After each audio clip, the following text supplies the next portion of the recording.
Awakening with Brahma Kumaris. ओम शांति। Awakening with Brahma Kumaris में आज फिर आप सबका बहुत बहुत स्वागत।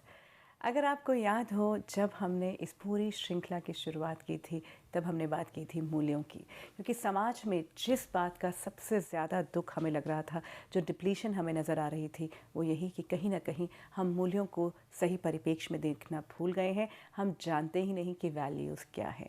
और अगर आपको याद हो, हमने बात की थी लिविंग वैल्यूज़, यानी कि उन मूल्यों को कैसे अपने जीवन में ढालना है। और उसके लिए हमने शुरुआत जब इस प्रोग्राम की थी वो की थी शीलू बहन के साथ, एक बहुत सीनियर ब्रह्मा कुमारी जो कि academy for a better world में फैकल्टी भी हैं, माउंट आबू में रहती हैं। तो आज हमारा एक बार फिर बहुत बड़ा सौभाग्य, हमारे साथ हैं शीलू बहन, और उनसे आइए बातचीत का सिलसिला शुरू करते हैं। और बहुत से आप ही के सवालों को आज हम उनके सामने लेकर आएंगे। शीलू बहन, आपका बहुत बहुत स्वागत। ओम शांति। ओम शांति। जहाँ तक बात अगर हम लिविंग वैल्यूज़ की करें, जहाँ हमने ये शुरू किया था, बहुत अगर हम देखते हैं तो एक संबंध लोगों का जुड़ा तभी से था। तो मूल्यों का अगर आज लगभग 1.5 साल से ज़्यादा हो गया शीलू बहन वो बात किए हुए, आपको क्या लगता है इस कार्यक्रम के माध्यम से कहीं ना कहीं उन मूल्यों को जहाँ हम भूल चुके थे, जहाँ हम अपनी ही पहचान खो चुके थे, अब थोड़ी सी अवेयरनेस, थोड़ी सी अवेकनिंग होनी शुरू हुई? जी, मैं समझती हूँ कि अवेकनिंग शुरू हो चुकी है, क्योंकि मनुष्य समझ रहे हैं कि जीवन में अगर वैल्यूज़ नहीं है तो जीवन का भी वैल्यू नहीं है। इसलिए शायद ये नाम भी पड़ा है वैल्यूज़, क्योंकि जीवन का मूल्य ही तब है जब जीवन में मूल्य हो। तो ये मनुष्य समझने लगे हैं। बिल्कुल, बहुत सुंदर बात से आज शुरू हुई है कि जीवन का क्या जो मूल्य तभी है अगर जीवन में हमारे मूल्य होंगे।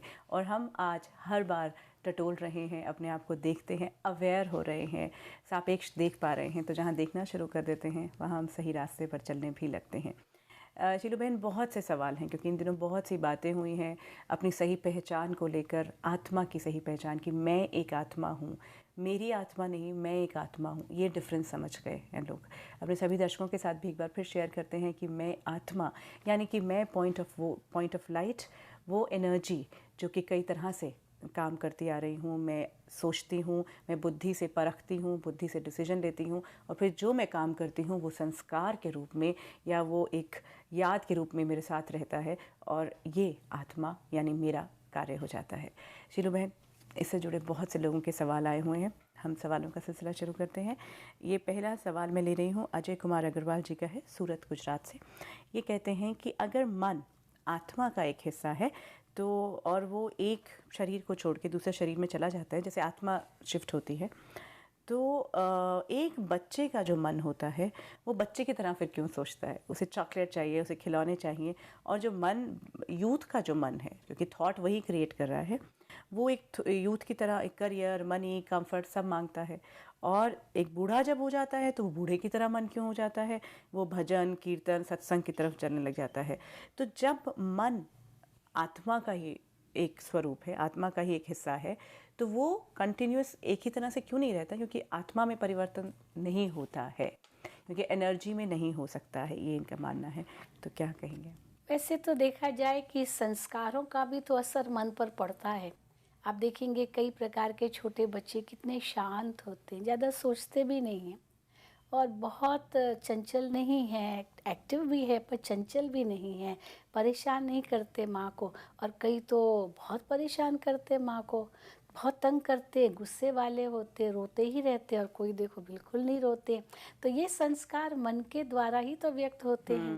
और अगर हम देखें तो मन को हमने ये देखा था कि मन थॉट क्रिएट कैसे करता है, संस्कारों से जो उसको मिला होता है, या जो बाहर की जानकारी, इन्फॉर्मेशन जो बाहर है, और या हमारा तीसरा बिलीफ सिस्टम जो जी, होता है। मन पर तो कई बातों का प्रभाव पड़ता है। तन का भी प्रभाव पड़ता है, वातावरण का प्रभाव पड़ता है, अन्न का प्रभाव पड़ता है, संग का प्रभाव पड़ता है। इसलिए मन पर क्योंकि कई बातों का प्रभाव पड़ता है, इसलिए मन का सोचने का तरीका ही बदलता जाता अच्छा, है। दूसरी बात ये जानना चाहती हूँ कि जो संस्कार हैं जो एक जन्म से दूसरे जन्म में जाते हैं, वो सबकॉन्शियस माइंड में चले जाते हैं। बिकॉज यहाँ अगर हम ये मान लें कि वो सबकॉन्शियस माइंड में चले गए हैं, तो फिर वो सटल रूप में ही आएंगे सामने। वास्तव में सबकॉन्शियस माइंड हम किसको कहते हैं? वो उसको संस्कार संस्कार ही ही तो, कहते हैं। हाँ। तो वही तो सबकॉन्शियस माइंड है। तो सबकॉन्शियस माइंड और कॉन्शियस माइंड, इनका कनेक्शन तो आपको उसमें है ही है ना। बिल्कुल, this is what we need to understand कि संस्कार जो हैं वो बेसिकली सबकॉन्शियस माइंड है, जी। और इसीलिए वो याद भी नहीं रखता पिछले जन्म की। सबकॉन्शियस माइंड में सब कुछ रहता है, जी। लेकिन वो उतना ही आएगी बाहर जो आपको भाव आपको चाहिए। चाहे आप कह रहे हैं कि वो शांत रहता है या बहुत उछल कूद मचा रहा होता है बच्चा, तो वो उसके भाव जो हैं वो वहाँ तक आ जाते हैं। और हम कई बार ये भी सोचते हैं कि थोड़ा एक और कंपैरिजन कर सकते हैं कि मन जो है ना एक ब्रिज की तरह है। आत्मा और शरीर के बीच में एक ब्रिज का काम करता है। तो शरीर का प्रभाव मन पर, मन का प्रभाव शरीर पर, तन पर।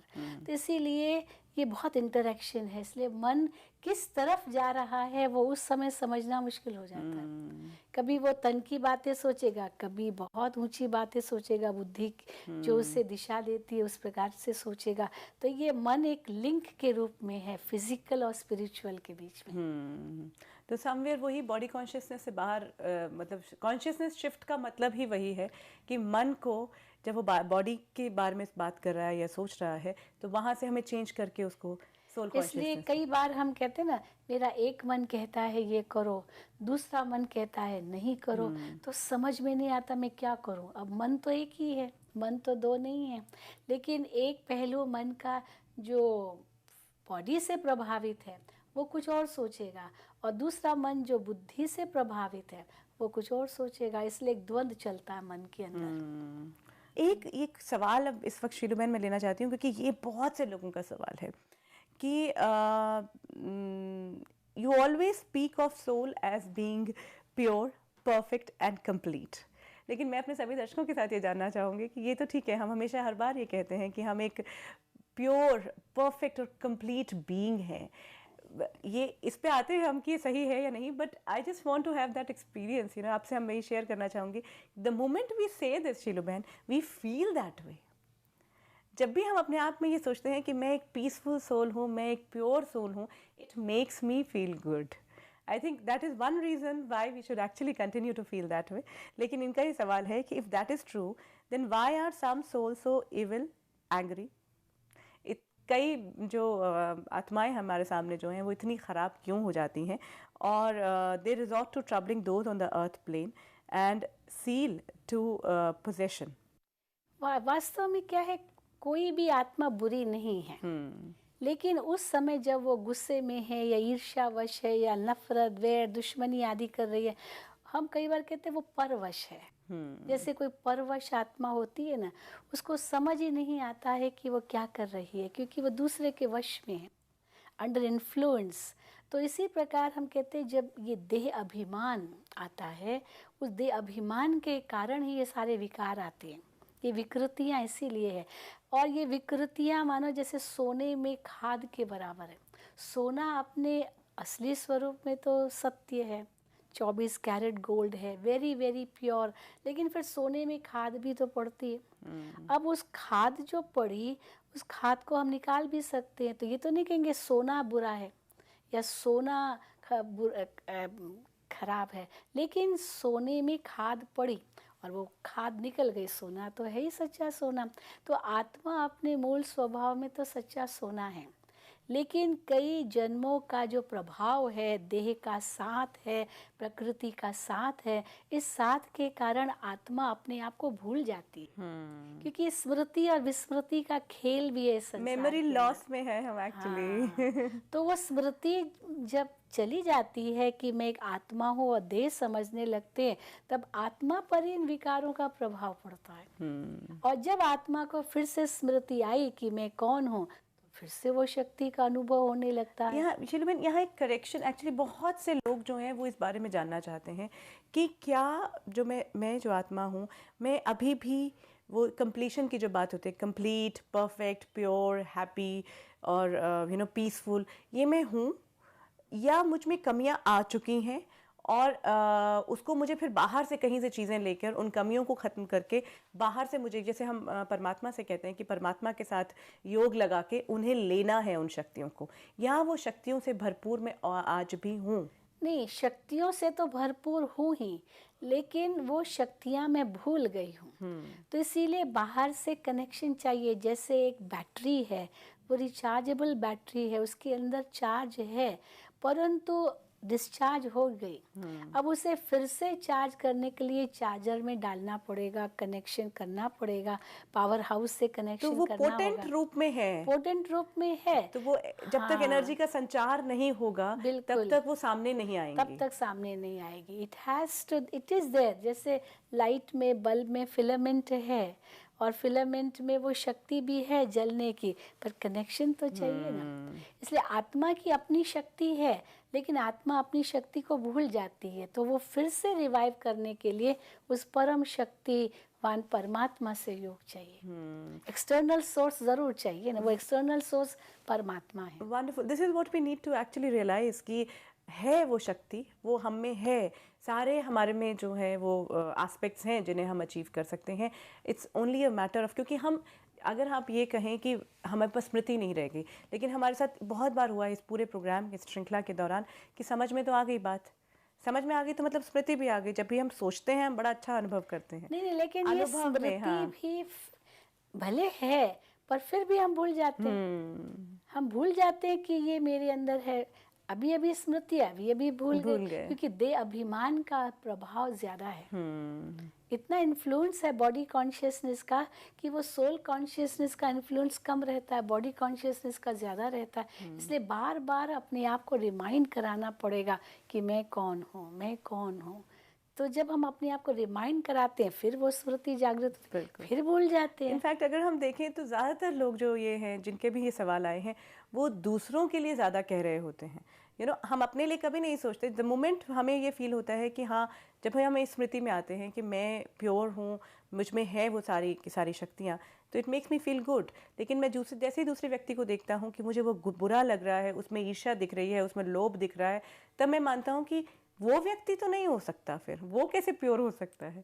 तो तभी ये सवाल उठता है। हाँ, इसलिए अपने कॉन्शियसनेस को वही चेंज करना है कि वो भी अच्छा है।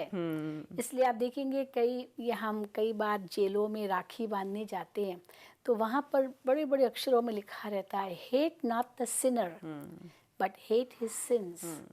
पाप से नफरत करो, पापी से नहीं। Every Sinner not necessarily has been a sinner throughout.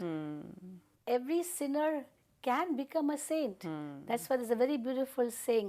Every sinner has a future. And every saint a past. Who knows कि जो अभी सेंट है, क्या पता क्या क्या कर्म इनफैक्ट अगर हम किए अपने ऐतिहासिक उनको उठाकर देखते हैं तो सब वहीं से निकल के आए हुए हैं। तो वो सिनर से सेंट कैसे बना? उसने अपने जीवन में परिवर्तन किया, और वो सेंट सिनर भी हो सकता है, दोबारा भी जा सकता है, क्योंकि अपने आप को भूल जाएगा। तो ये संसार एक परिवर्तनशील क्रिया है इस दुनिया के अंदर। आज एक है, कल दूसरे बन सकते हैं, लेकिन हम अपने ओरिजिनल स्वरूप को न भूलें कि मैं अपने ओरिजिनल स्वरूप में क्या हूँ। उस रूप में तो मैं शुद्ध, पवित्र, प्रेम स्वरूप, आनंद स्वरूप, शांति स्वरूप आत्मा हूँ। बिल्कुल। और जहाँ वो अनुभव की बात आती है, अभी आप हमारे से जब पहले हम बात कर रहे थे शीलू बहन, आपने कहा कि कई तरह से लोग एक दूसरे को देखते हैं, तो उसके बारे में, ताकि हम ज़्यादा क्लियर कर पाएंगे अपने आप। हाँ, मैं कई बार बताती हूँ कि देखिए 4 प्रकार की वृत्तियाँ हैं, मेंटालिटीज़ है। एक वृत्ति वह है जिसमें मनुष्य समझता है कि मैं तो बहुत अच्छा हूँ, पर दूसरा बुरा है। दूसरी वृत्ति यह है कि मैं बुरा हूँ और दूसरा बहुत अच्छा है, दूसरा बहुत अच्छा है। मैं बुरा हूँ और वो अच्छा है। तो पहली है कि मैं अच्छा हूँ, वो बुरा है। दूसरी है मैं बुरा हूँ, वो अच्छा है।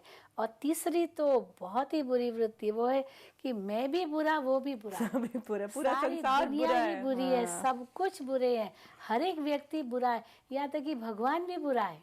और चौथे वो है जो ये सोचते हैं कि मैं भी अच्छा हूँ और वो भी अच्छा है। लेकिन हम भूल गए हैं कि हम अच्छे हैं। इसकी बहुत सारी कहानियाँ शास्त्रों में आती है। जैसे हनुमान का मिसाल है।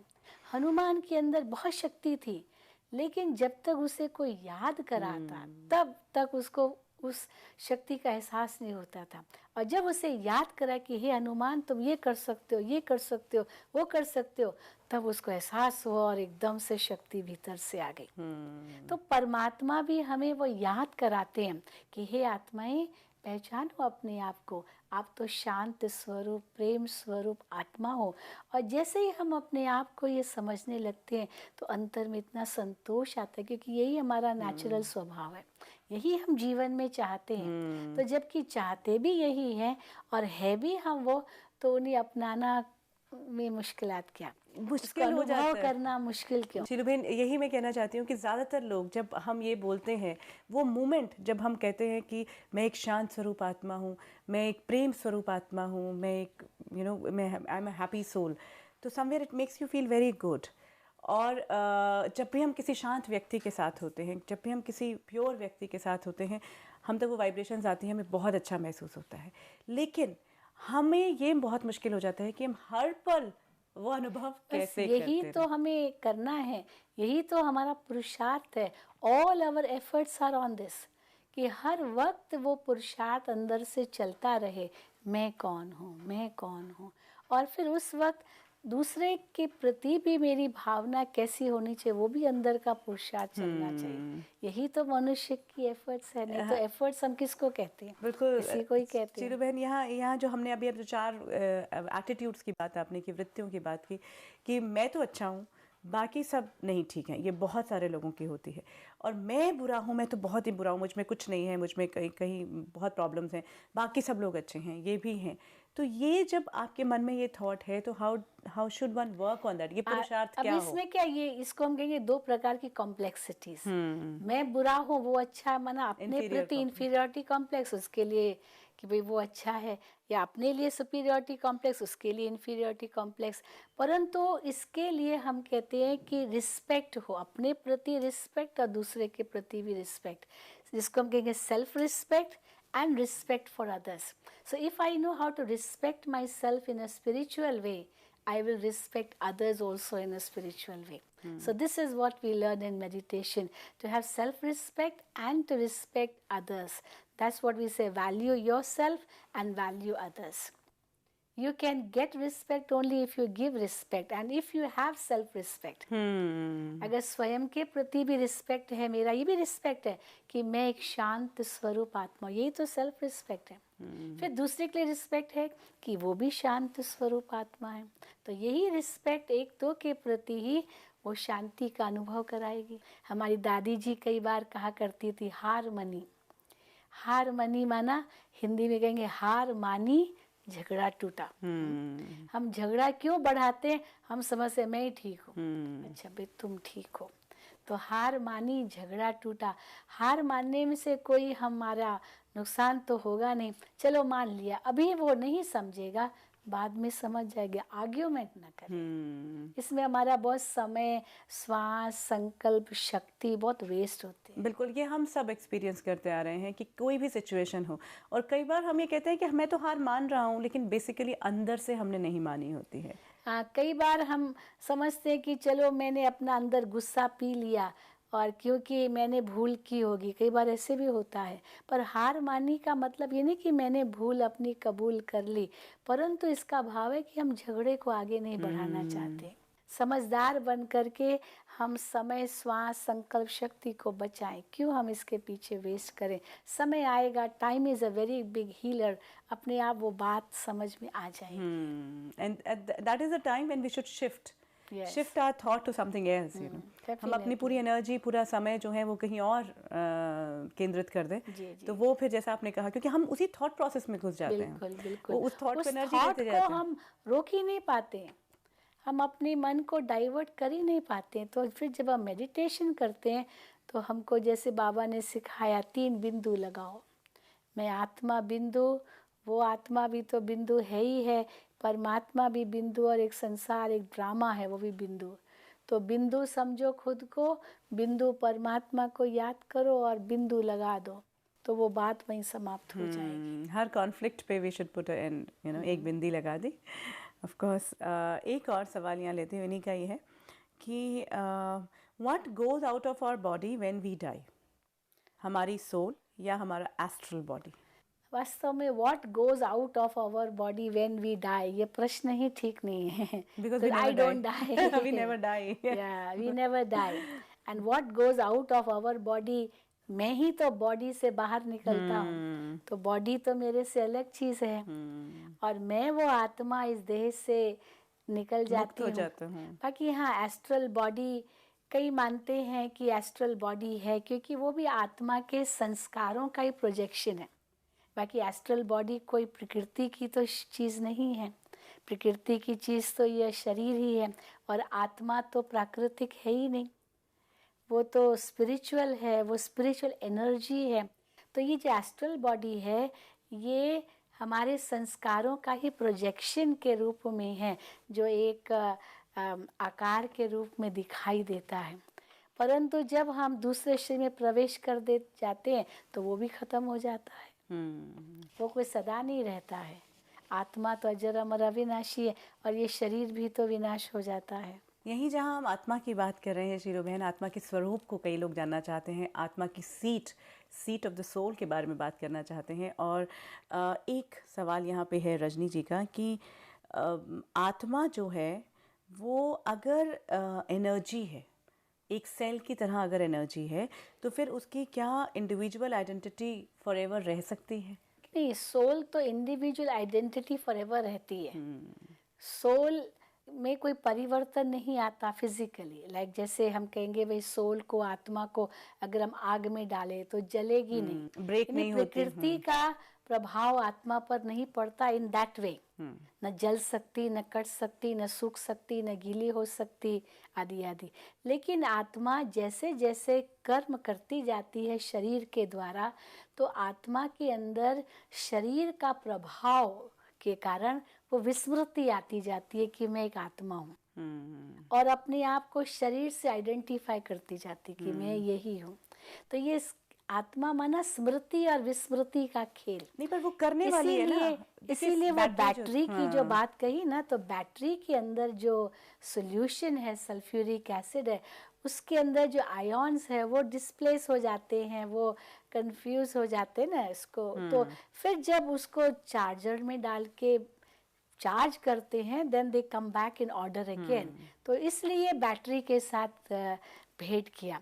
बाकी बैटरी और आत्मा में तो बहुत अंतर है। बिल्कुल वही, क्योंकि आई थिंक सोल जो है वो सतचित है, क्योंकि वो अवेयर है, बिल्कुल बिल्कुल वो चेतन है जी। so that is why it is unique ना, अगर हम देखते हैं इस यूनिवर्स में। It is true. सत का मतलब ये जो अजर हो, अमर हो, अविनाशी हो, तो इसीलिए उस हिसाब से सचित माना चैतन्य है, वो चैतन्य, it is conscious, it is living, it is eternal, उस हिसाब से। सो बिकॉज बैटरी की अगर हम बात करते हैं, पर इनका सवाल जो है वो कई लोगों का सवाल हो सकता है कि क्योंकि एनर्जी की जब बात करते हैं तो एक है फिजिकल एनर्जी और दूसरी है स्पिरिचुअल एनर्जी। तो स्पिरिचुअल एनर्जी का मतलब है जिसमें सोचने की शक्ति हो, समझने की शक्ति हो, कर्म को रिटेन करके साथ में ले जाने की शक्ति, उसको हम स्पिरिचुअल एनर्जी कहते हैं। फिजिकल एनर्जी उस रूप से तो नहीं है ना। बिल्कुल। आज शीलू बहन, आज की जो पूरी बातचीत रही जिसमें हमने लोगों के सवालों के जवाब जो हैं वो लिए, और कुछ कुछ जो कन्फ्यूजन्स जो हमारी पूरी राजयोग की जो बात रही है उसमें उससे मिलकर होती रही है। आपका बहुत बहुत धन्यवाद। कुछ कहना चाहेंगे आप चलते चलते, जो आज के पूरे आपके पास सवाल आए हैं, आपको क्या लग रहा है, राजयोग को समझ पा रहे हैं लोग, और कहाँ कुछ कन्फ्यूजन्स दिख रही हैं, क्योंकि जिस तरह के सवाल हैं वो सामने आए? मैं समझती हूँ कि कन्फ्यूजन यही है कि आत्मा और शरीर के बीच में जो अंतर है उसको कम समझ रहे हैं लोग। जैसे कई कहते हैं कि मेरे अंदर एक आत्मा है, कई कहेंगे मेरे शरीर में मेरी एक आत्मा है। अब ये दोनों ही स्टेटमेंट गलत हो जाएगी। अगर हम कहेंगे मेरे अंदर एक आत्मा है, इसका मतलब मैं शरीर हो गई और मेरे अंदर एक आत्मा है। अगर हम कहते हैं मेरे शरीर में मेरी आत्मा है, तो इसका मतलब ये हुआ कि शरीर अलग है, आत्मा अलग, और मैं कोई तीसरी चीज हूँ। लेकिन वास्तव में है कि मैं आत्मा इस शरीर के अंदर हूँ, तो मैं आत्मा इस शरीर से अलग हूँ, इस शरीर से न्यारी हूँ।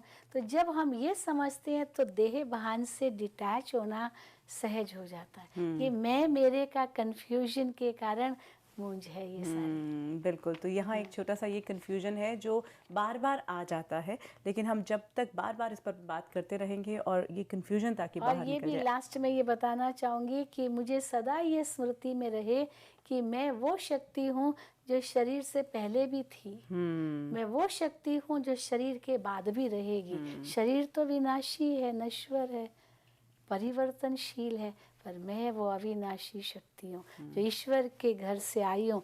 ईश्वर के घर जाना है। बहुत सुंदर आपने बात कही शीलू बहन, आपका बहुत बहुत धन्यवाद। ओम शांति। ओम शांति। आज की इस पूरी बातचीत को अगर हम देखते हैं तो कुछ कन्फ्यूजन्स ज़रूर थी आपके साथ भी जुड़ी हुई कि अगर मैं आत्मा हूँ, अगर मैं एक एनर्जी हूँ, तो क्या मैं प्योर फॉर्म ऑफ एनर्जी हूँ। लेकिन एक बात जो बिल्कुल सच सामने आई वो ये कि मैं एक शक्ति हूँ, मैं एक एनर्जी हूँ, लेकिन मैं अवेयर हूँ, मैं चैतन्य हूँ, मैं एक यूनिक एनर्जी हूँ, मैं एक स्पिरिचुअल एनर्जी हूँ जो जिसका मैनिफेस्टेशन बॉडी में होता है। लेकिन जैसा कि शीरू बहन ने कहा कि मैं इस बॉडी से पहले भी थी, मैं इस बॉडी के बाद भी रहूँगी। सो ये बॉडी एक पड़ाव है, अगले कई पड़ाव आएंगे, कई पड़ावों से मैं गुजर चुकी हूँ। एक जो बात और जिसको लेकर कन्फ्यूजन बहुत ज़्यादा होता था कि मैं क्या is the soul a perfect pure complete soul, can I feel that? Yes I can feel that. यह बात समझ में आती है कि वो उसका सहज, उसका नॉर्मल स्वरूप, जो आत्मा का जो नॉर्मल स्वरूप है वो ये वही 7 शक्तियाँ हैं जो मुझ में निहित हैं। कहीं ना कहीं विस्मृति में हूँ, कॉन्शियसनेस नहीं है मेरे पास, रिमेम्बरेंस नहीं है, वही याद रखना है। इस पल में शायद वो याद आ रहा है, लेकिन अगले ही पल में भूल जाती हूँ। तो उस स्मृति को जितना मैं याद रखूँगी अपने साथ, उतना मैं उसे फील करती रहूँगी, अनुभव करते रहेंगे। हो सकता है कोई और बात हो आपके पास, अब आपके सामने ही है कि आप ही के सवालों को हम लेते हैं। तो आपके पास आपको हम आमंत्रित करते हैं, आप हमारे साथ अपने जो सभी सवाल हैं वो शेयर कर सकते हैं। अगर आप चाहें तो अपने सवालों के जवाब आप देश विदेश में फैले ब्रह्मा कुमारीज़ के सेंटर में जाकर भी जान सकते हैं। आप नज़दीक के सेंटर के बारे में जानने के लिए इन फ़ोन नंबर्स पर संपर्क कर सकते हैं या फिर हमें ईमेल कर सकते हैं। If you wish to discuss your problem or have a question to ask or want to know your nearest Raj Yoga Meditation Center, call us on 09999744555. Awakening with Brahma Kumaris का ये सफ़र आगे भी चलता रहेगा। बहुत सी बातें आप ही के द्वारा भेजी गई, उन्हें शामिल करेंगे हम अपनी इस श्रृंखला में। अब आपसे विदा लेते हैं। ओम शांति। Om Shanti.